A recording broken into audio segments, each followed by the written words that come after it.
here for doing a webinar and touch on one of the questions, that I think a lot of meaderies have as they get established, and then particularly as they grow, is how to handle one of the kind of key decisions that really ends up mattering for a lot of the things you do. It's how to pick a point of sale or POS system. And there are a bunch out there. And so we have on today Aaron Gore from our partner Arryved. And you all probably also know Ian. What you may not know about Ian is that he spent some time as a manager of a brewery location, and so is quite familiar with how kind of these point of sales work. I obviously went through the process. I think in my time at the Meadery, if you count Square, I think we went through 4 POSs in 10 years. So first lesson, don't do that. Right. Right. Don't pick one that's going to go out of business. That was bad. And so, yeah, we'll start with don't do that. But I think it's a good place to start. What I thought we'd do is start with just some terminology, because I think for the people that are doing this for the first time, there's a lot of terminology that isn't particularly transparent. You wouldn't necessarily know. And it can get a little confusing as to how this works. So I'm gonna, Aaron, since you're the expert on some of this, run us through when people talk about a terminal in a point of sale and the different ways that a point of sale can be set up geographically. What are they talking about in general? Yeah, 100%. I also want to say that it is absolutely alarming for me to be an expert in anything, as my wife reminds me daily. But when it comes to point of sale, you'll also hear the term POS used a lot. And, POS does not mean piece of shit. As a matter of fact, you want a POS that is not a POS. You want a point of sale that's going to be able to do everything that you need it to do to give you the freedom and give you the both financially and time oriented to be able to get back to the Mead and back to the people, because that's what you're getting into this to do in the first place. So when talking about a terminal, what a terminal means is just the actual physical device that you're going to be putting those orders in and tracking those orders on. So if you've ever seen like a register, there is a cash register attached to a lot of them, unless it's a place that doesn't take cash. But by and large, that physical monitor, the thing that they're actually putting the orders into, that is the terminal. That is where you're going to be doing the majority of your work.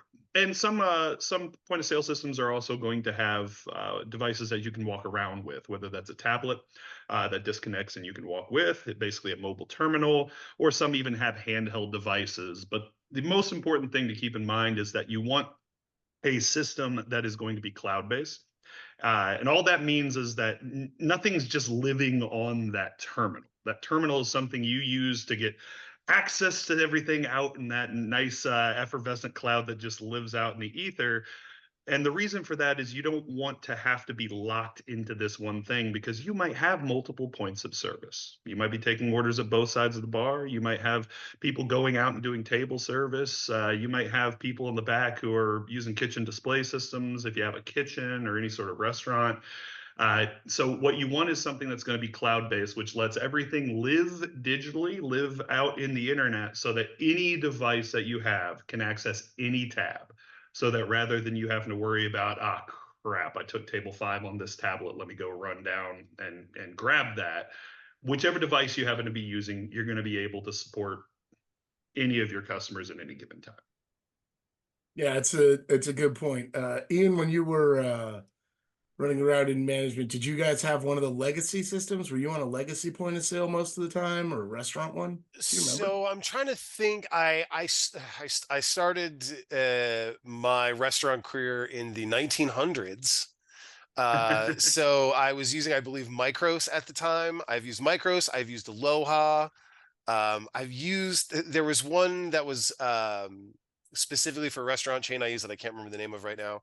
But I've also used Toast and several others, including Arryved.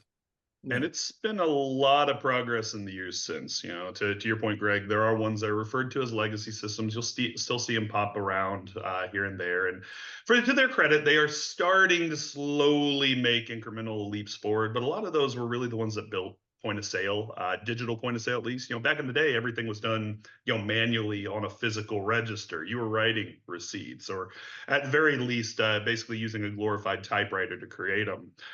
So they really had an important role in building everything that we have now, but largely they have been left behind, not only in functionality, but also a lot of times in cost. And if you ever see at a restaurant, if they have like they call it a fixed terminal, one that cannot move. This is just it looks like a monitor. Sometimes it'll be set up on a swivel arm or right at a particular station, maybe out of the way, because sometimes they can be pretty bulky. Those are legacy terminals. Those are legacy systems.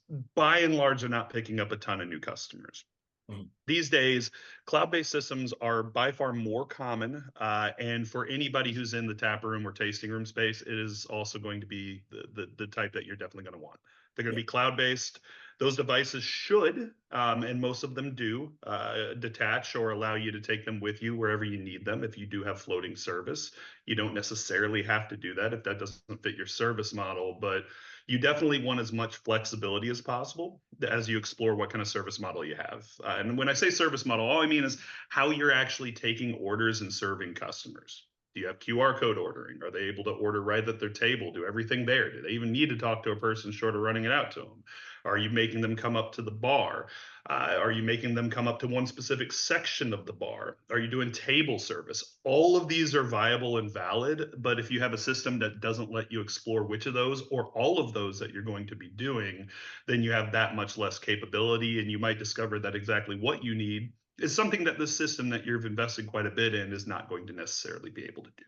Right. And for anyone who's thinking about changing point of sales or implementing a new one, I think it's, and we're going to do our best to kind of anonymize and not kind of specifically, pump up or put down any particular brands here.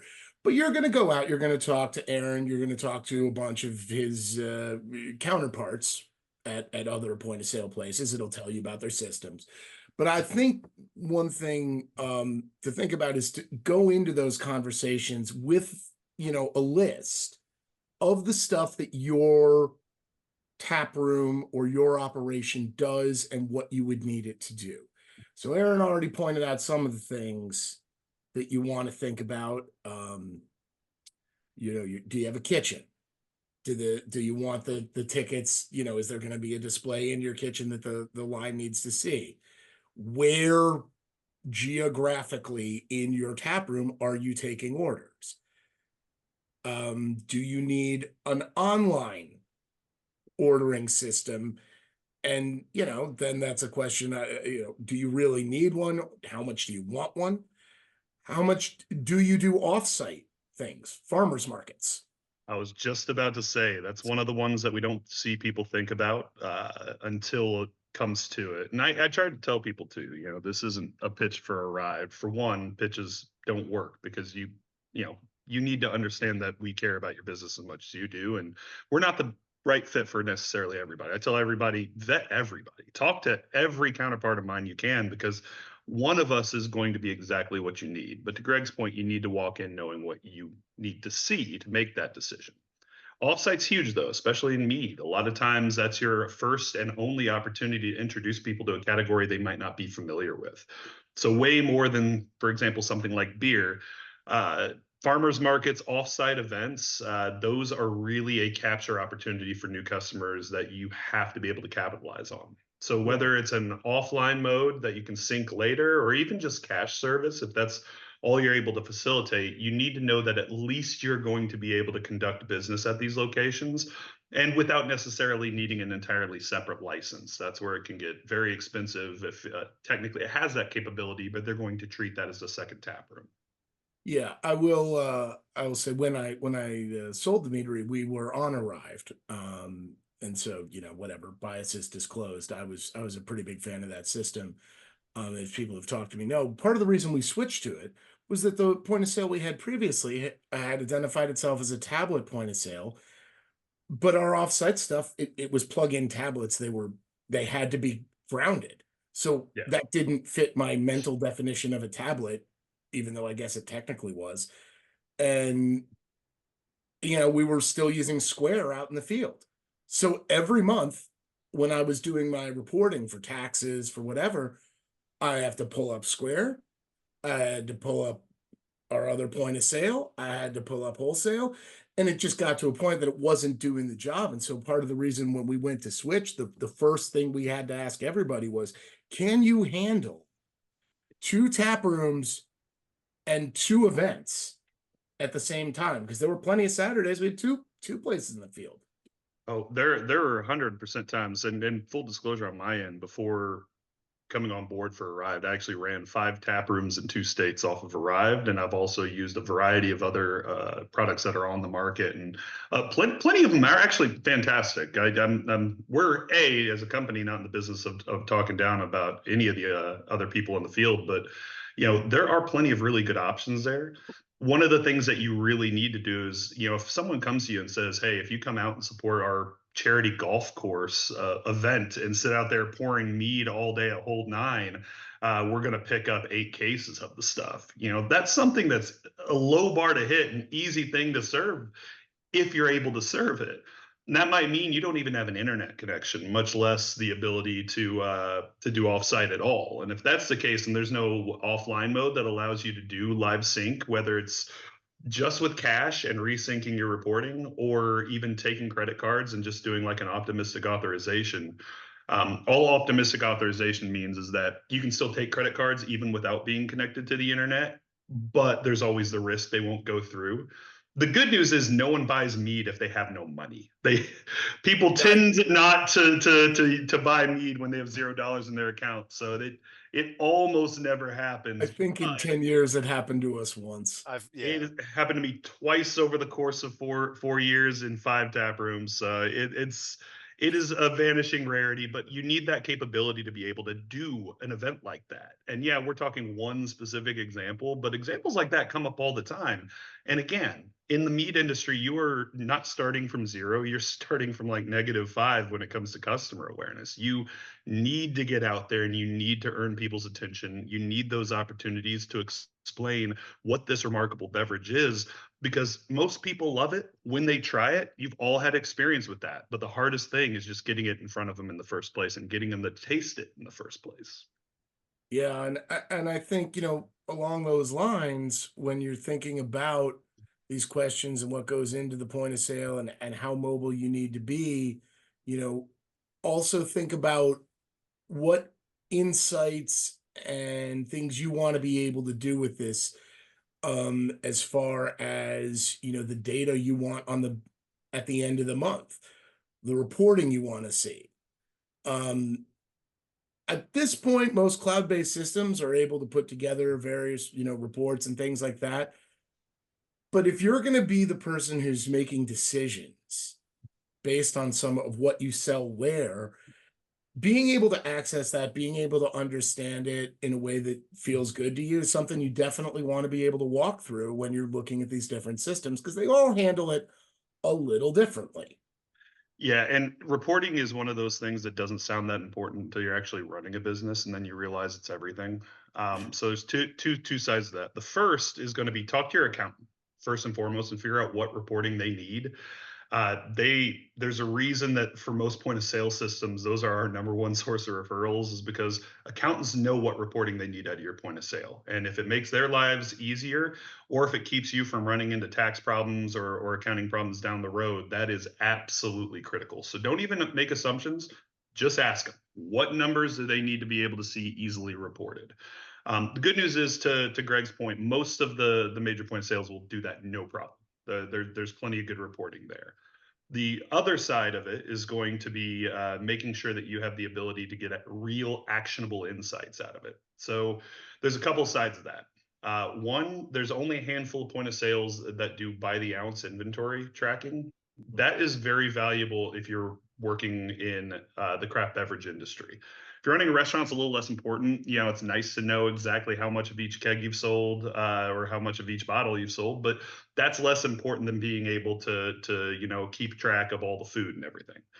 Way more important in what we collectively do for a living, which is needing to be able to track how much you've sold, not just of how many 60-ounce pints and how many 10-ounce pints, how many flight sizes, but have all of those share inventory so that you can say, this is how much total I've sold of this particular mead. Being able to facilitate flights is hugely important. That's becoming more common, which is good. Yeah. That's been a good note, and even a lot of the most of the point of sale systems at least have a workaround to let you do that now. But even being able to do like a spill button, and that's one that usually one of the ones I'll have by the ounce tracking will be able to do. If you're handing out a sample, yeah, you can write it off and say we're losing an ounce here or there.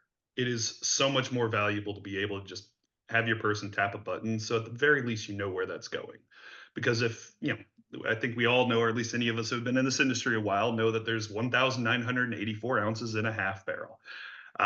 You'll never get that much. There will be all sorts of spillage and drain off and a whole bunch of other things happening there. But if you're selling 300 ounces less of that half barrel than you should be, probably means something's going on, and being able to at least account for the spills and the samples goes a long way towards helping you figure out what that is. I also do a different presentation that's platform agnostic, not Arryved specific whatsoever, on using data in your tap room, but almost all of the insights that you need to figure out what products you should be producing, in what volumes. Are you cannibalizing your own options with similar offerings? These are things that you need good granular reporting in order to access. So if the system can't give you at least down to what product you're selling, hopefully you have some ability to tag it with different designators, so you're able to kind of drop products into buckets. Being able to track down to the ounce, those are going to be so important for you to get a real sense of what's happening in your business, so that you can make changes that don't even require any extra investment, but can make an actual real impact on your business. Yeah, absolutely. And understand, and you know, even things about you know, and that's another good thing to have on your list of the types of decisions you're going to be thinking about, because to Aaron's point, you can change point of sale systems, but you don't want to. You want to pick one that's going to grow with you.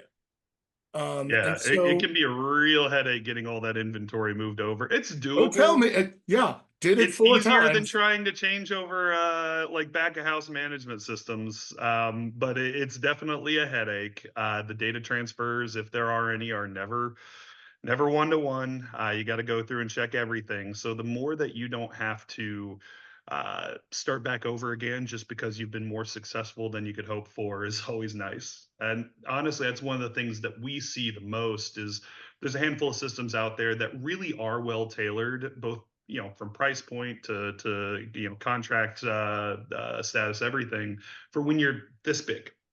The problem is you don't even have to be this big. If you go from this to that, now they just don't do what you need them to anymore. And it is going to be more costly in time, effort, and energy at a time when you can less afford it to switch then than to just have it when they're this big. So unless all you ever plan to do is sell over the bar at a farmer's market, plan this like it's a business. This is a hospitality business. Treat it like it.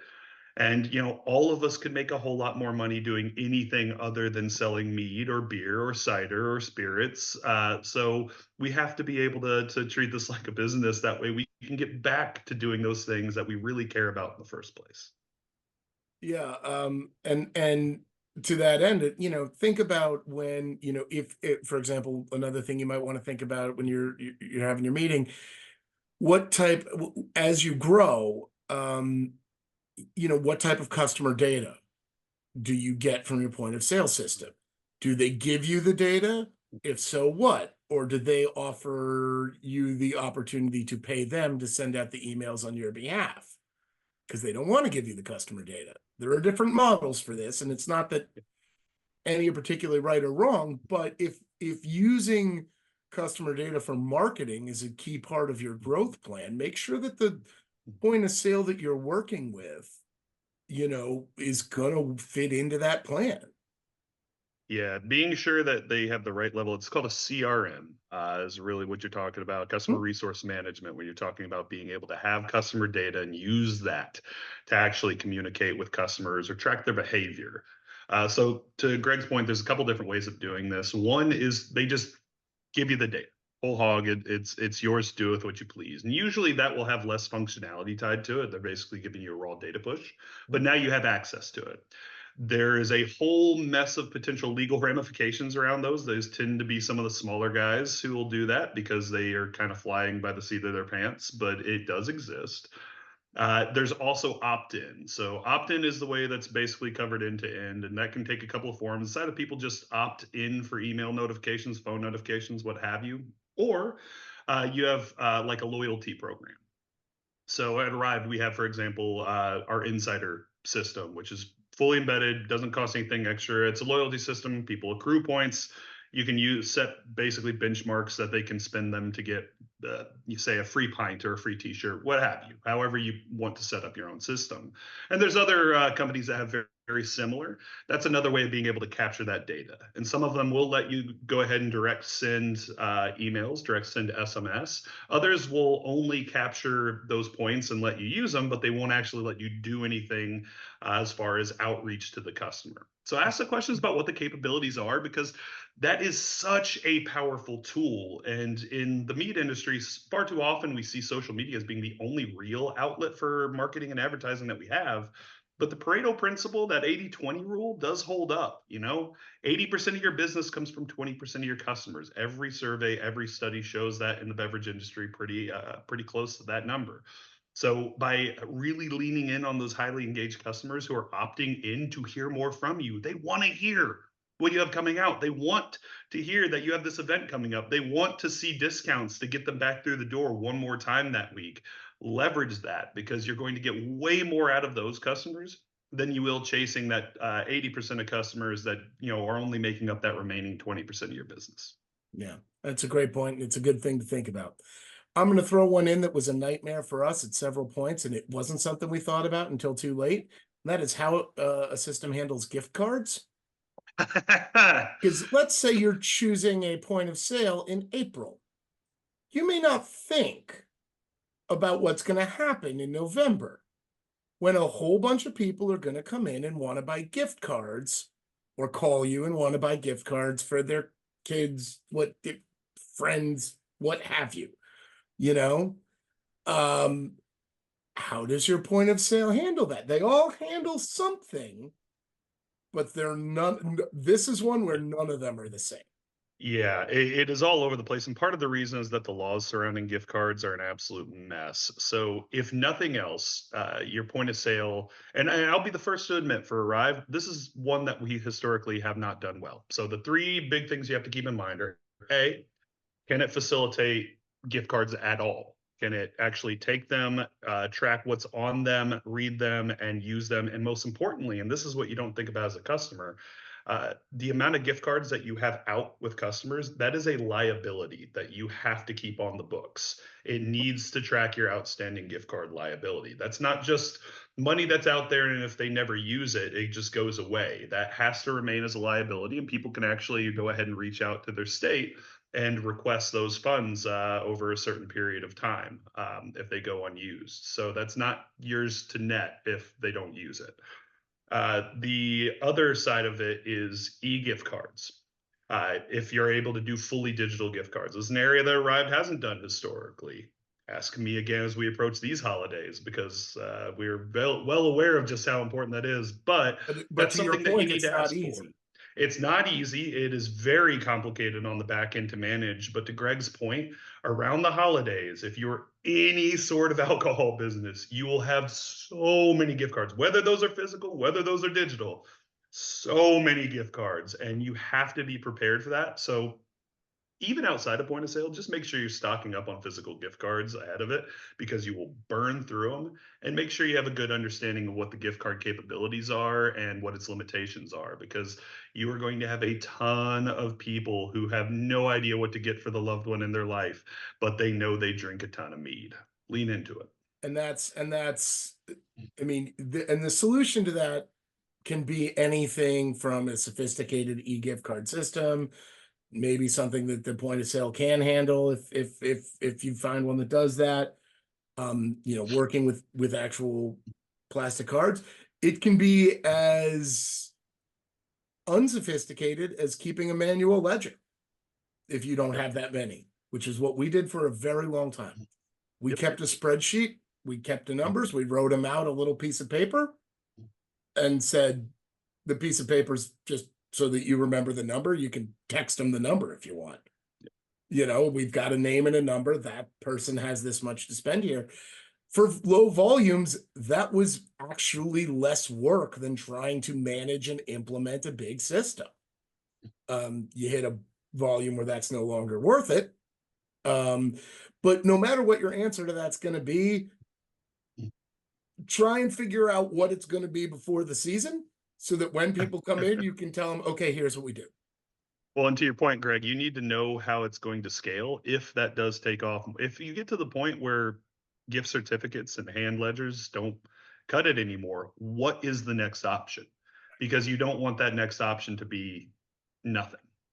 Yeah, I mean, you just give up on you give up too much money. It's too big a part of our lives. So it's something to think about if you're again sitting down thinking about how to have this conversation with these different platforms that do this.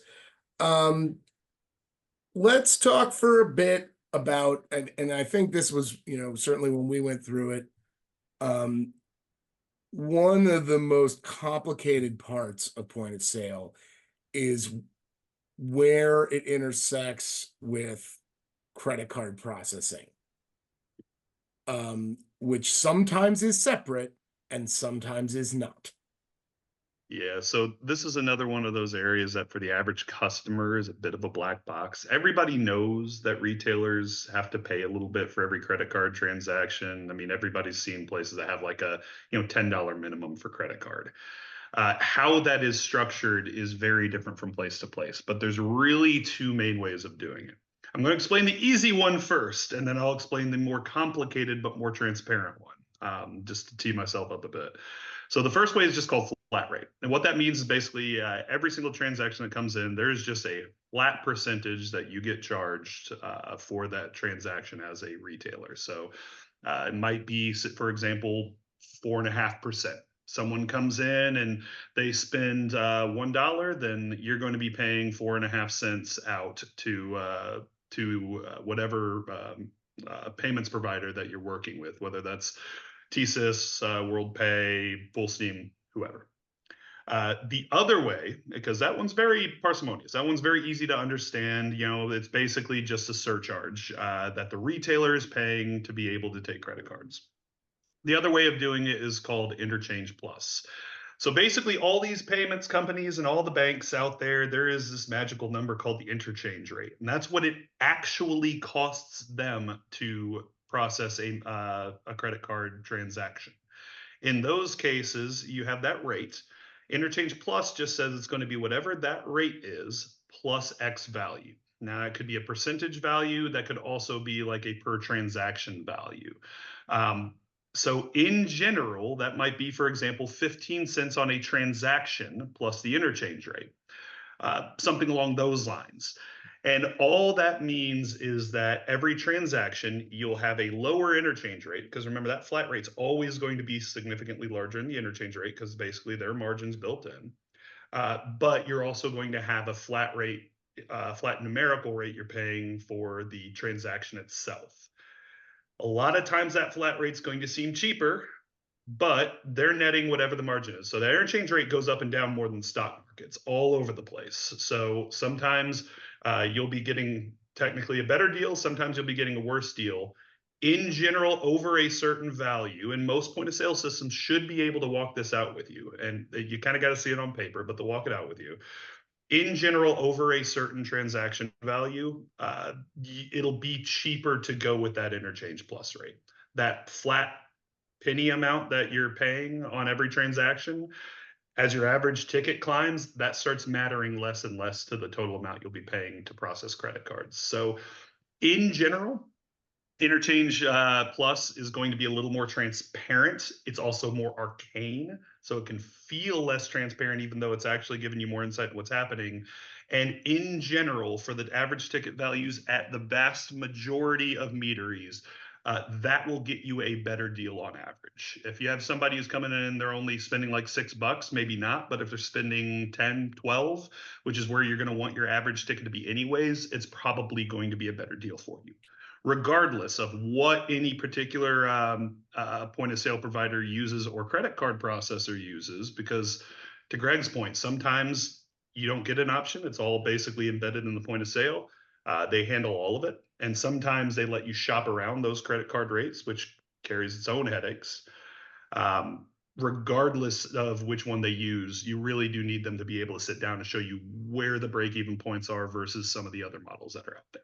Yeah, no matter who you're meeting with, if you're switching and you've got some years of history, I always picked like a February, a December, and a June, and would send 3 months, of sales data and say, here was our sales data. What fees would we be looking at based on this? Picking up a slow, a medium, and a big month. And then, at least then you're getting apples to apples. If you have 3 different point of sale processors, say, okay, here's what your fees would be under our system. At least you kind of get to see some version of apples to apples, because there is so much that goes into this. I would say one thing we found was that, especially when you're kind of dealing with, and we didn't really look into, we looked at kind of the newer, Arryved toast, the ones like that. A lot of times the numbers at the end were pretty similar. It is a competitive marketplace, and most of the places are kind of familiar. If anything's out of line, more expensive, they know it's a tougher sell. But it's one of those things when you sit down, you want to look at all that. Is there, for example, a fee per terminal that you're using? Well, I was just about to say that that's one of the key components to also think of. So a lot of focus gets put on that credit card processing fee, because that does usually wind up being your biggest expense related to your point of sale. Think of all the transactions you do. Think of a little tiny sliver of each of those winds up leaving your pocket, and that's just the nature of it. That'll be no matter who you go with and no matter what payments processor you work with. But there are some other things to keep in mind. One is a platform fee. Almost all of the point of sales out there are going to charge some sort of platform fee, and those can range wildly. I mean, drastically, from the thousands of dollars a month all the way down to $50 a month. In general, the less you pay, usually you need to really start looking then at the functionality you're getting out of it. The ones that are going to charge you $1,000 plus a month usually are actually going to be some of those legacy systems. So that usually they're also not going to do what you need them to, frankly. But for any of the more modern ones, the ones that are more cloud-based and more terminal-based, like floating terminal-based, really look at what you want to be able to do. Look at all the features that are included for that low rate that you're going to get quoted, and then start asking for the features you need and see if that adds to your total quote. To Greg's point, are they going to charge you per terminal? If you want to have, one at this end of the bar and one at that end of the bar, and maybe one that's going to be able to do outside service, is that going to cost you 3 times, or is that only going to cost you the once to be able to use it in the first place? And you really got to take a look. If you want, for example, a loyalty program, is that an upcharge or is that built in? Both models exist. And the same goes for even integrations. Say you need, for example, an inventory tracking integration, something like a Margin Edge or a Yellow Dog. That's basically things that can track COGS and food inventory and really help you keep your kitchen straight if you have one of those. Are you going to not only have to pay for that service, but also pay for the integration? Because that's an area that does exist, and for some other point of sales, it doesn't exist. Those are questions you need to ask, because what you get quoted up front versus what the bill you're going to get on a monthly basis could be very different. or they could be very similar, but until you know what features you need, you may not know what kind of deal you're getting. And that's one that we've even seen with some of the ones that we've talked to. Our platform fee is slightly higher than a couple of the options out there for base rate, but and this isn't a pitch, just some of the different ways to structure it is for some of them, if all you need is just to be able to take orders and process transactions, they're going to be cheaper than us. But if you want it to do what you actually need to do to run a tasting room, as opposed to selling flowers at the farmer's market, now it's twice what we'd be charging on a monthly basis. Yeah, So know what features you need before you try to figure out what it's actually going to cost. And another driver of costs is hardware. What does the thing run on, and where do you buy it? So, and there's models of this that Arryved runs on tablets that you know, the same tablet you can buy at Walmart. Yeah, there's third-party hardware and there's kind of first-party hardware. Usually the payments hardware will be some level of you got to get the thing because there's a lot of regulations to go behind payments hardware, card swipers. Meaning the So be careful on those. Yeah, the actual swipers that read the cards, those you have to buy from the company, but ask how much they are. Because they ask how much they are, ask if they have leasing options or if it's upfront. They might have both of those. They might even give you one depending on what level of business they expect you to bring in. These are all options. Hardware, they might have first-party hardware, stuff they make themselves. Like they actually are the ones who have like special designed terminals, and those can be good in some ways. They tend to be nicely branded, and they tend to hold up well. But you are going to be paying for a bespoke first-party piece of hardware as opposed to a third-party piece of hardware, which you might be able to do what I recommend to people do all the time if they're working with a point of sale that has third-party hardware like us. Go to Walmart and just get a refurbed tablet. It's going to cost you less than half of what you're going to be able to buy it for, even if the point of sale does sell it. So there are upsides and downsides of both, but in general, if you're working with third-party hardware, you're just working with, for example, a Samsung tablet or an iPad. Go and get it. Well, first, make sure you can go and just get it anywhere, and there's nothing proprietary you got to get. But if you're able to, shop it around. No one's here to everybody's here to try and make money, but no one's here to try and screw over their customers, because you doing well in your business is our business. So if we're able to set you up for success, that's going to benefit us as well. And I would just go further and say that if at any point you're talking to a point of sale company that feels like they're turning into a hardware company in your bit, that's a bad sign. The many good point of sale companies that I have spoken to, the hardware is a necessary thing that they sell to sell what their software. Yeah, it is not the point of the business. And most of them, even with the first party options, are selling pretty close to cost. That's right. That's not where they're making their money. And any of them, to his point, if you've ever, so this is probably the point to talk about ISOs and MSPs, which anybody who's ever shopped around point of sales. Yeah. And I'll be brief on this because it's starting to dive deep into the pool, but there's two concepts called ISOs or MSPs. I'll just call them ISOs from this point forward because they're the same thing. Just one works with MasterCard, one works with Visa.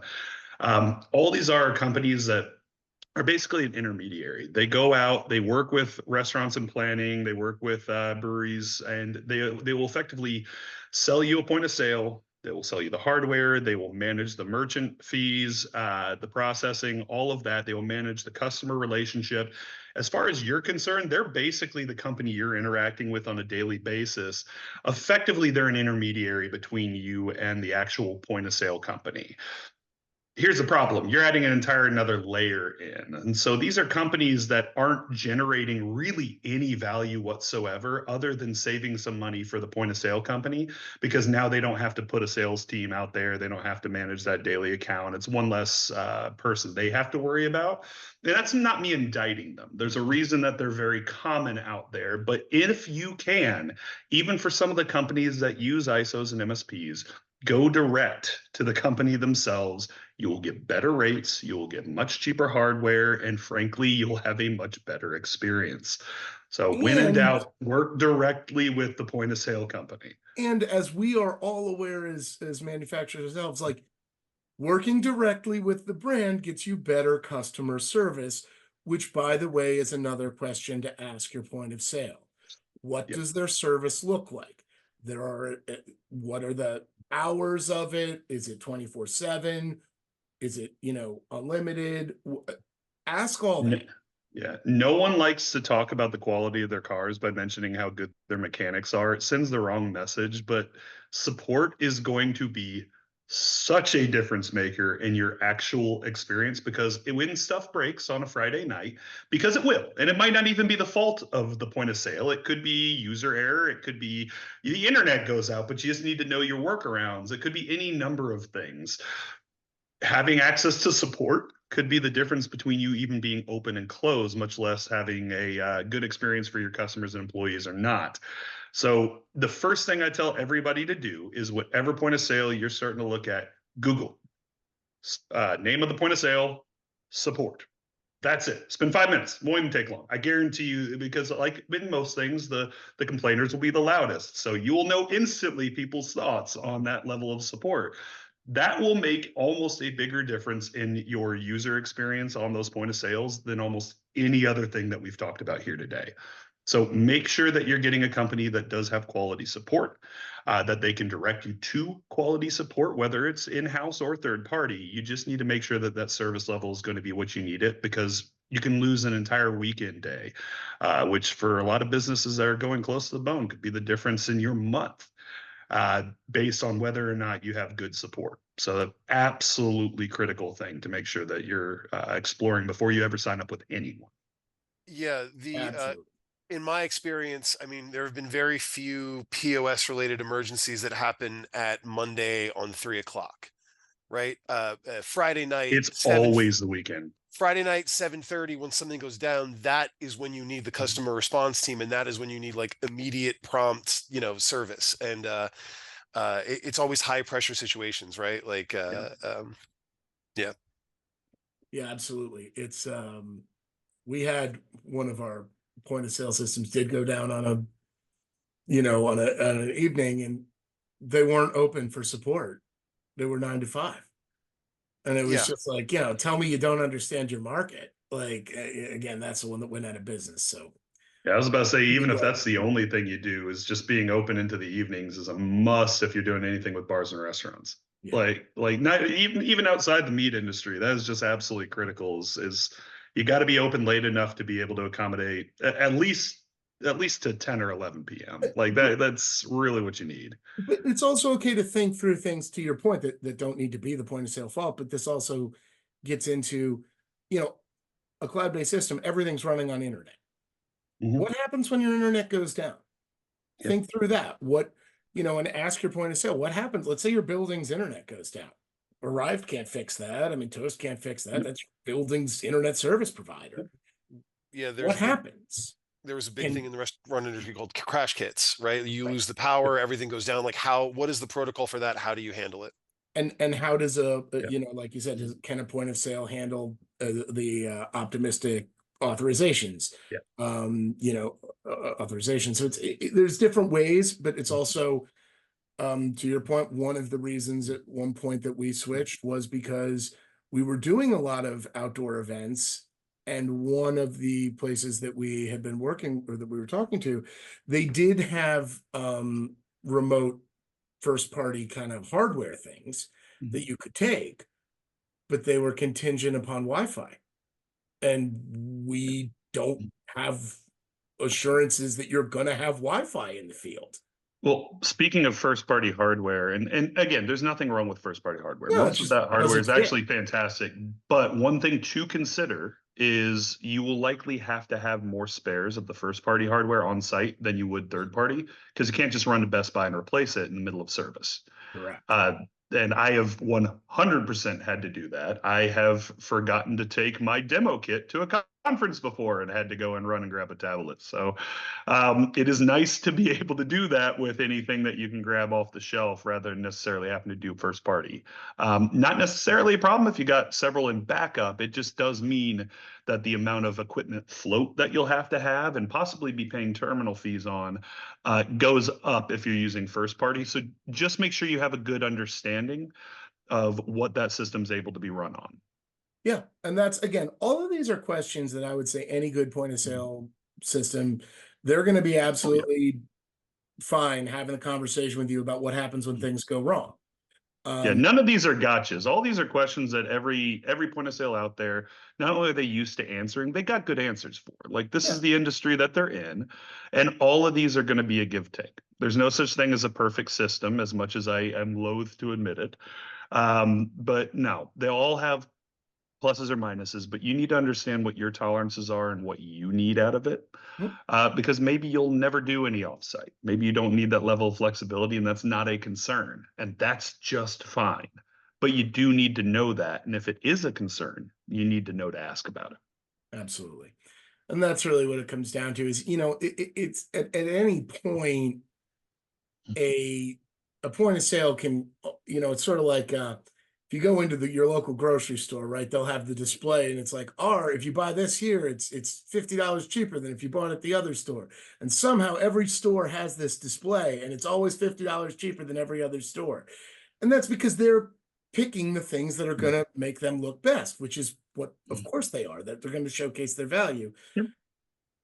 This is why it's good to have these questions ahead of time so that you're not having a conversation about a software package that you're never really going to use, right? You're going to have one about the one that you will be using day in and day out and how it's going to affect your business and your customer experience.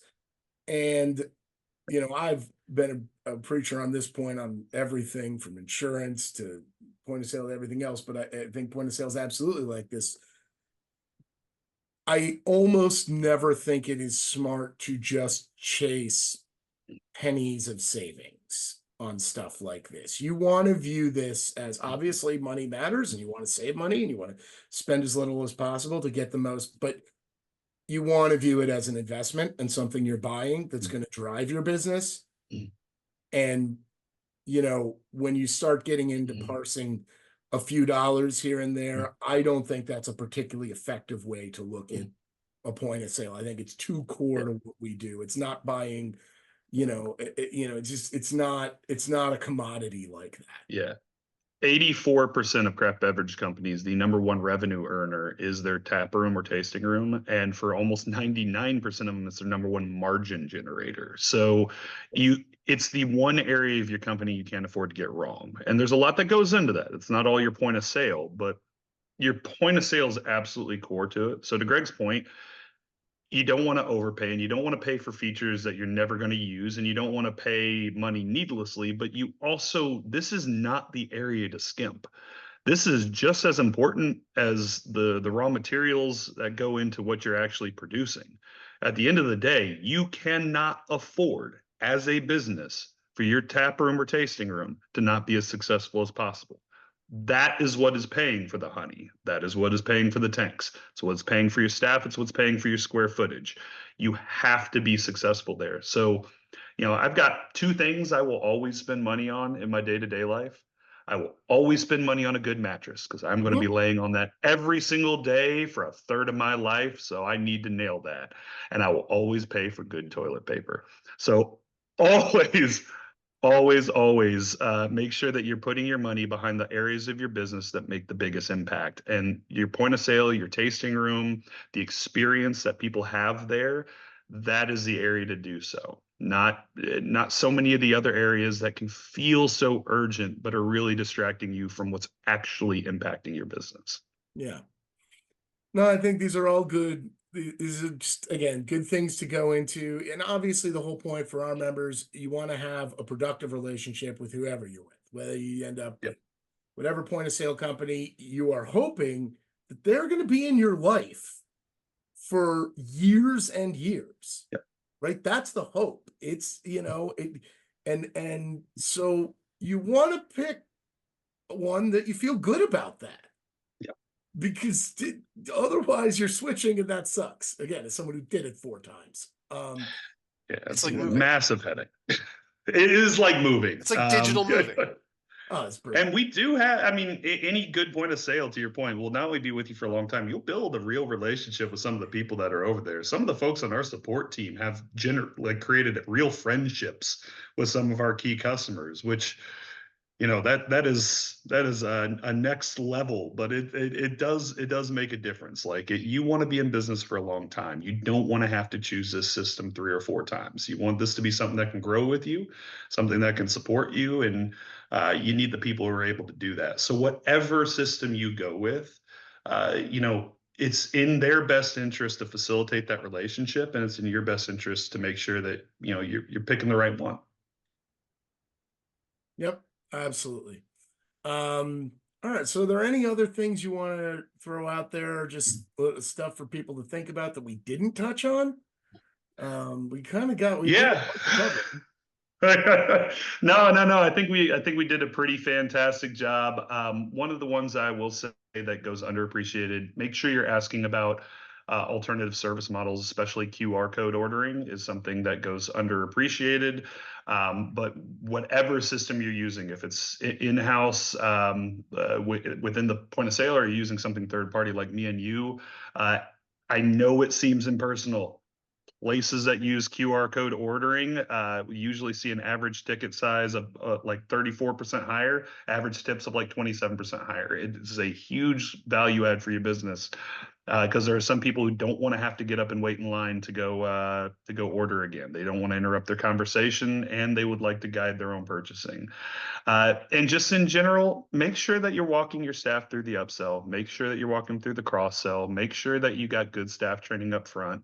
At the end of the day, this is about brand management, and it's about the first opportunity for people to build a relationship with your business. You know, front of house is so important. I can't iterate enough that even outside of the point of sale, your tap room is your business.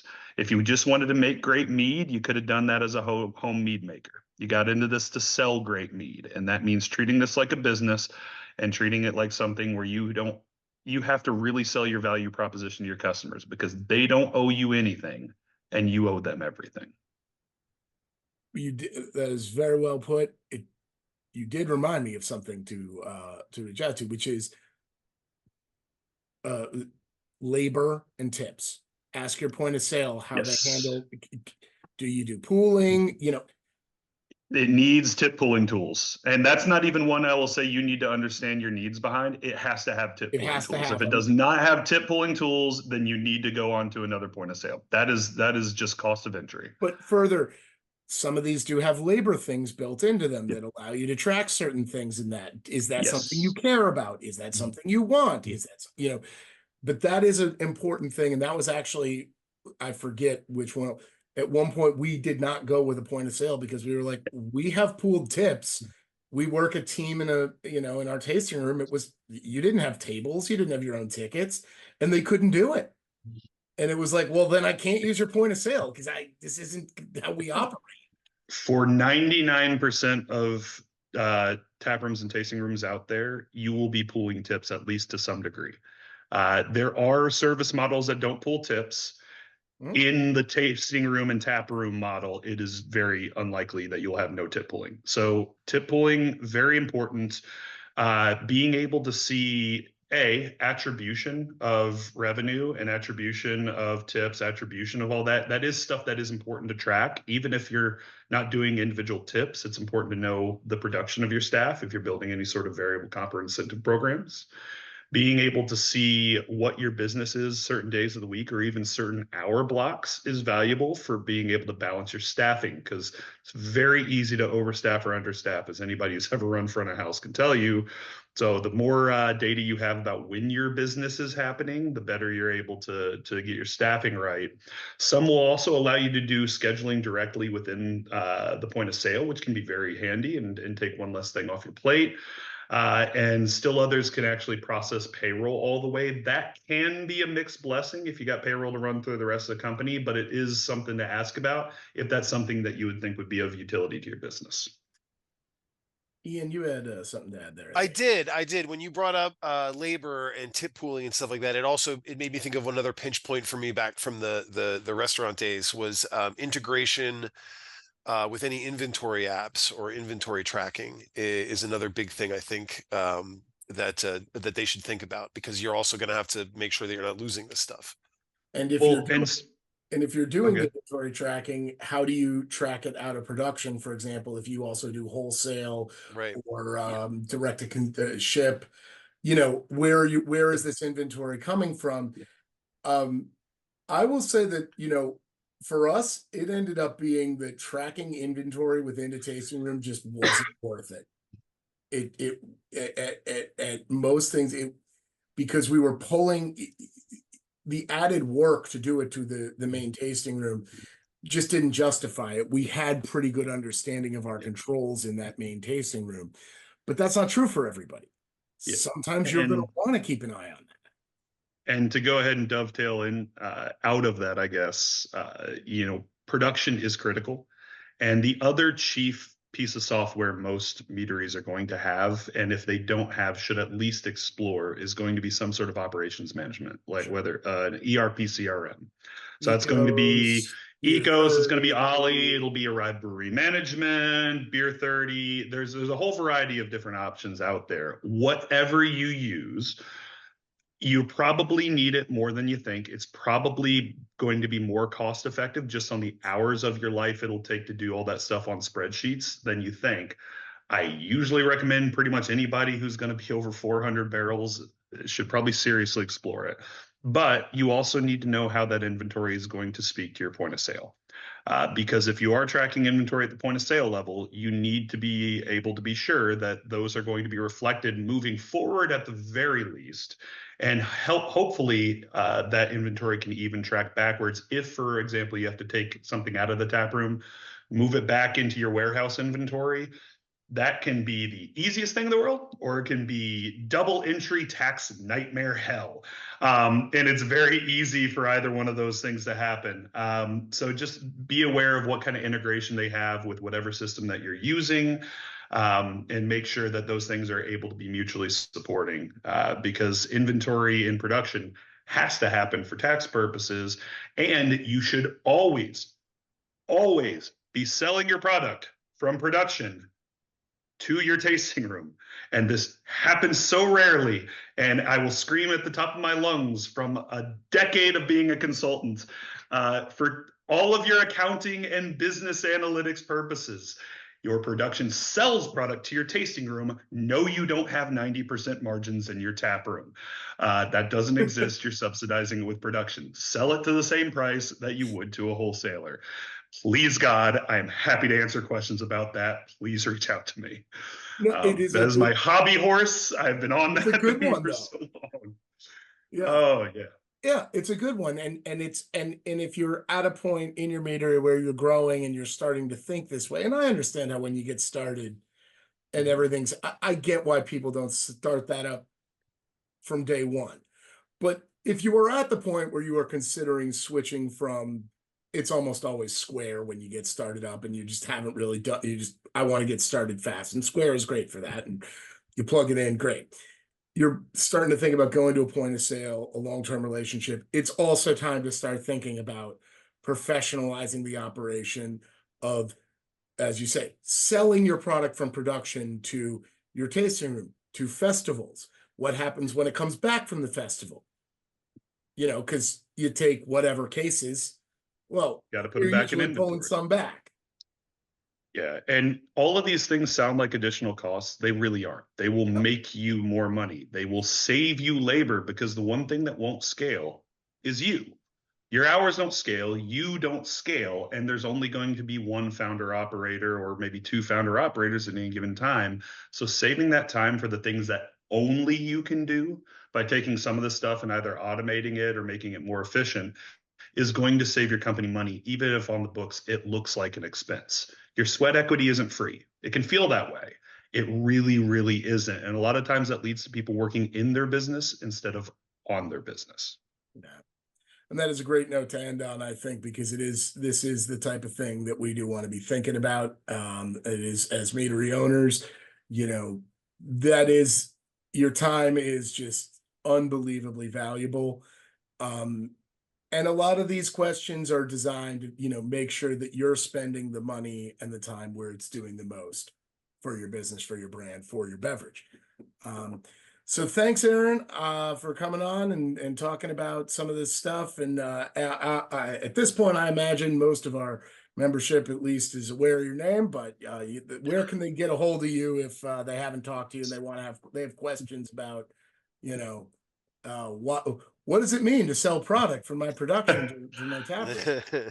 Yeah, I always love meeting people around the industry, even if it has nothing to do with Arryved. I always like to just network and meet great folks making things happen across any craft beverage vertical. But you can find me online. My email is Aaron, AARON.Gore, GORE at Arryved, ARRYVED.com. You can also find me pretty much any social media outlet at Ale Chaser. And I've got a pretty good following on there. If you're just looking to keep up with what's happening in the craft beverage industry, that has blown up way more than I ever would have expected. But please give me a follow, and it's basically AP Newswire for the beverage industry. Awesome. Well, you guys know me, president at Mead-makers.org. So we'll hopefully be able to do more of these. We're going to try and get some more. If you have ideas for topics, people you want to hear from, please reach out to either me or Ian. And thank you guys all for taking the time to look at this, and feel free to reach out to any of us if you have questions. All right. Bye, y'all. Thanks, everybody. See ya. Bye.